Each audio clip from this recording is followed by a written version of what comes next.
tea. Tsaa. Excuse. Good morning.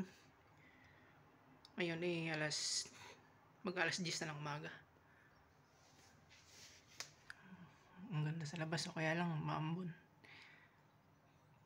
Maulan, kaya hindi tayo makagala. Ngayon pala ay linggo.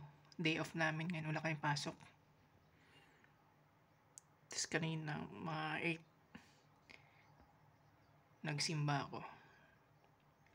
Tapos pagka uwi, diretso na ako sa bahay kasi nga maulan. Hindi na ako nakapamasyal. Kaya ito.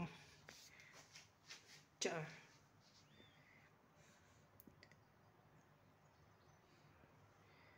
Ang ganda ng view sa labas. Yan. Yan, makita mo may ilog. Yan. Yan. Linis. Tapos yung tindahan pala na yun. Yan. Supermarket yan. Diyan kami namimili. Siguro mga 3 to 5 minutes lang pag nilakad. Kaya sobrang lapit lang.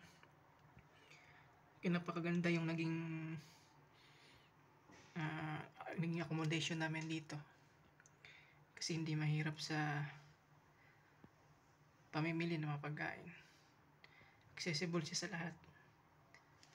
Sa grocery, sa sakayan. Yun, ganda. Stone. Ganda pa ng tanawin.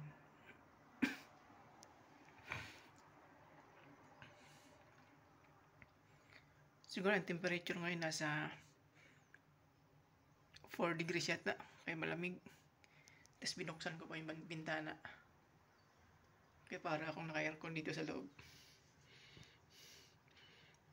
Mas malakas ang aircon pag nasa labas ka. Hindi mo kaya na walang jacket tsaka walang gloves. Ayun. Ang ganda. Good morning. Good morning. Ingat tayong lahat.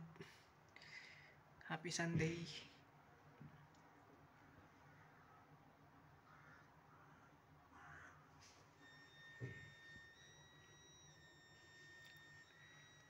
Ayun, nagwangwang ng aming ang aming kuryente. Ibig sabihin wala na kaming kuryente. Nag-alarm na. So ang inabot pala ng kuryente namin dito ay 15 pounds sa isang linggo. 15 pounds nasa 1,000? 1,000 mahigit. Ganon. Kimura na rin. Papatak siya ng 4,000 mahigit sa isang buwan. Halos lahat naman ginagamit namin sa kuryente. Sa pagpainit ng tubig, sa oven, sa lutuan namin, kuryente sa ref. Kaya okay lang. Sulit.